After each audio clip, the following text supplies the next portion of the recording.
गणपति बाप्पा मोरया। आज आपको गणेश चतुर्थी के स्पेशल अवसर पर मैं आपके साथ में एक स्पेशल मोदक की रेसिपी शेयर करने वाली हूँ। ये मोदक की रेसिपी आपने शायद ही पहले कभी देखी होंगी।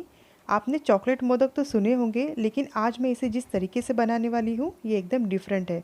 तो वीडियो तक एंड तक ज़रूर देखिए।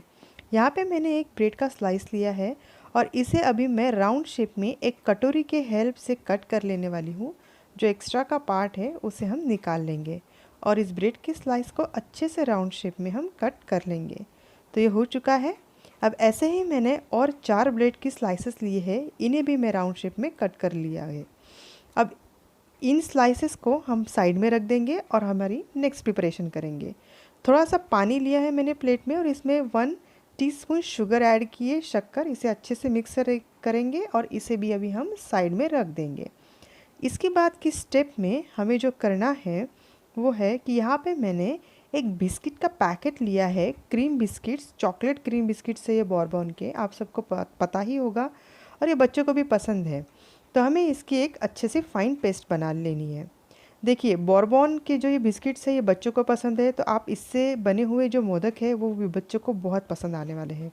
अब इस पाउडर में मैं 2 चम्मच यहाँ पे ग्रेट किया हुआ ड्राई कोकोनट ऐड करने वाली हूँ। इससे इस मोदक को एक ऑथेंटिक मोदक की अच्छे से टेस्ट आने वाली है।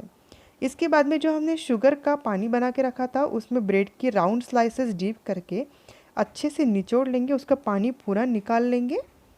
लेकिन ब्रेड की स्लाइसेस उसमें पूरी डीप होनी ही चाहिए। अगर ब्रेड की स्लाइसेस बहुत ड्राई हो गई तो इसकी मोदक नहीं बनेंगे। तो इस तरह से हमें पूरे 5 स्लाइसेस रेडी करके बाजू में रख देना है। अभी ये स्लाइसेस पानी में डीप करके रेडी है। इसमें हम चॉकलेट बिस्किट की फिल कर देंगे और बस हमें इस ब्रेड के स्लाइसेस को एक साथ में लाके स्टिक कर देना है ऐसे मोदक के शेप में। अगर आप इसको एकदम पारंपरिक मोदक के टाइप में करने जाएंगे तो शायद ये टूट भी सकती है। तो जिस तरह से मैं कर रही हूँ आप उसी तरह से करिए। देखिए, इसे मोदक का पूरा शेप आ चुका है। सारे इसी तरह से बना के रेडी किए हैं मैंने। अभी कढ़ाई में मैंने तेल गरम करके रखा है। आप चाहे तो इसे घी में भी फ्राई कर सकते हैं। इसे मीडियम गैस पर अच्छे से फ्राई करना है और जैसे मैं कलची से इस पे तेल छिड़क रही हूँ साइड से, आपको ऐसे ही छिड़कते छिड़कते इसे थोड़ा सा पकाना है और नीचे ये मोदक थोड़े से स्टिक भी हो जाएंगे। तो इसे बहुत आसानी से, बहुत आराम से इसे निकालना है ताकि ये मोदक फूटे ना। ये मोदक की रेसिपी बच्चों को भी बहुत पसंद आएंगी क्योंकि ये चॉकलेट मोदक है और ये रेसिपी शायद न्यू है। आपने ऐसे कभी रेसिपी देखी नहीं होंगी चॉकलेट मोदक की, बिना मोल्ड की रेसिपी है, बहुत आसान सी रेसिपी है। तो आप इसे घर पे ज़रूर ट्राई करिए। अगर आपको गणपति जी को भोग लगाना है तो आप 11 या 21 मोदक बना के भी इसका प्रसाद के रूप में भोग लगा सकते हैं। तो ये मोदक की रेसिपी अगर आपको सही में पसंद आएगी तो आप मेरी इस वीडियो को एक लाइक भी दे दीजिएगा और अगर आप मेरे चैनल पर नए हैं तो चैनल को सब्सक्राइब भी ज़रूर कर दीजिएगा। तो देखिए, अभी मोदक को मैं हर एक साइड से अच्छे से फ्राई कर रही हूँ और ये मीडियम गैस पे मैं कर रही हूँ। एकदम लो गैस पे भी नहीं करना है वरना ये मोदक अच्छे से नहीं पकेंगे।